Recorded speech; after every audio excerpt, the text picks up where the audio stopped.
इदानीं वेद स्वाध्यायो भविष्यति। अद्य यजुर्वेदस्य चतुर्थोऽध्यायस्य पंचदशं मन्त्रस्य स्वाध्यायो भविष्यति। स्वाध्यायमान मन्त्रस्य पुनर्मनः पुनरायुर्म आगन इत्येतानि प्रथमानि पदानि सन्ति। अब वेद स्वाध्याय होगा। आज यजुर्वेद के चौथे अध्याय के 15वें मंत्र का स्वाध्याय किया जाएगा। स्वाध्याय किए जाने वाले मंत्र के पुनर्मनः पुनरायुर्म आगन ये प्रारंभिक पद हैं। इस मंत्र के ऋषि हैं पुनर्मना इत्यस्यांगिरस ऋषयः अग्निर्देवता भूरि ब्राह्मणी बृहति छन्दः मध्यमः स्वरः।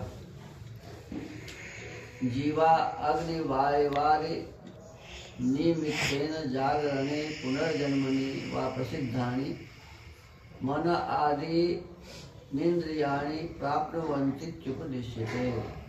जीव अग्नि वायु आदि पदार्थों के निमित्त से जगने के समय व दूसरे जन्म में प्रसिद्ध मन आदि इंद्रियों को प्राप्त होते हैं। इस विषय का उपदेश अगले मंत्र में किया है।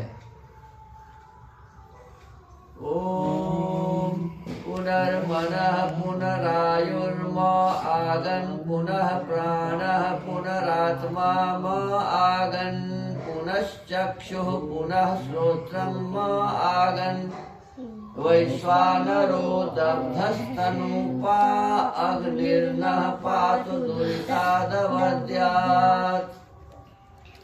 पदार्थ जिसके संबंध व कृपा से मैं मुझको जो मनः विज्ञान साधक मन आयु उम्र पुनः फिर आगन प्राप्त होता।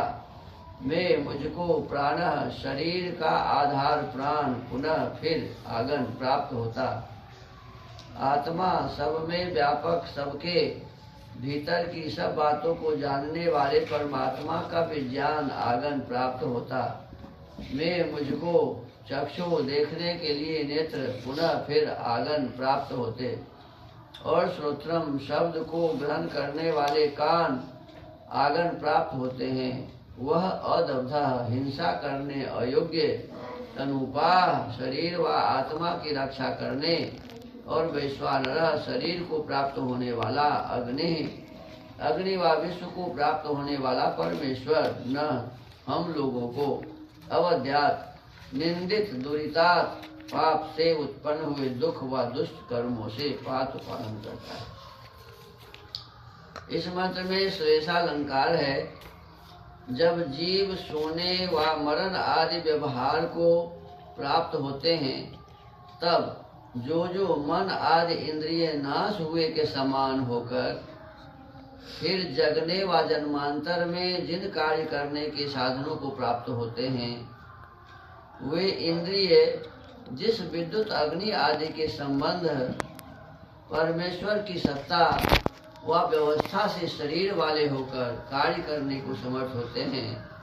मनुष्यों को योग्य है कि जो वह अच्छे प्रकार सेवन किया हुआ जाठराग्नि सबकी रक्षा करता और जो उपासना किया हुआ जगदीश्वर पाप रूप कर्मों से अलग कर धर्म में पवित्र कर बार बार मनुष्य जन्म को प्राप्त कराकर दुष्टाचार व दुखों से पृथक करके इस लोक व परलोक के सुखों को प्राप्त कराता है, वह क्यों न उपयुक्त और उपास्य होना चाहिए। परमात्मा के संबंध में बताया हुआ है कि देखो हम जब सो जाते हैं तो सोने के समय मालूम पड़ता है कि मन नष्ट हो गया, कोई मन का व्यवहार नहीं चलता रहता है। गाढ़ निद्रा में मन का कोई व्यवहार नहीं चलता रहता है। ऐसे जब मरण हो जाता है, मर जाते हैं लोग, तो उस समय भी इसी प्रकार से मन से कोई व्यवहार नहीं होता, कुछ भी मालूम नहीं पड़ता है। तो कहते हैं जो सोने समय और मर जाने पर जो मन काम करने के योग्य नहीं महसूस होता है, मालूम पड़ता है कि नष्ट हो गया, पुनः जब हम जगते हैं तो वही मन फिर काम करने लगता है।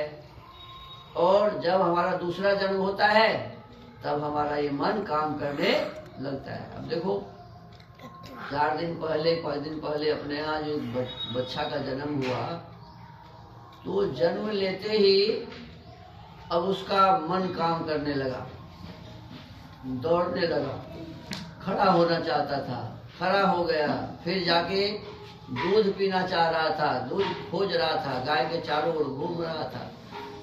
तो ये जो कार्य करने की क्षमता उनमें बन गई, वो मन काम करने लगा। ऐसे ही मनुष्य में भी ऐसे होता है। जब जन्म लेते हैं तभी वो दूध पीने का भाव मन में बनाता है, उसका मन सक्रिय हो जाता है। तो इसी प्रकार कहते हैं कि जन्म लेने पर या सो के जगने पर जो मन काम करता है वो किसकी कृपा से?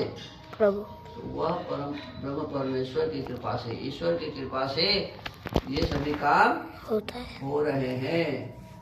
तो कहते हैं जिस परमेश्वर की कृपा से जीवित में मरने के पश्चात और फिर जन्म लेने पर जो हमारा मन सक्रिय हो जाता है, जिसकी कृपा से हमारे कान सुनते हैं, आंख देखते हैं, जिसकी कृपा से वाणी बोलती है, जिसकी कृपा से हमारे शरीर का संचालन होता है, ये जिस परमेश्वर की कृपा से हो रहा है, हम उसकी उपासना क्यों न करें? कहते हैं उसी की हमें उपासना करनी चाहिए।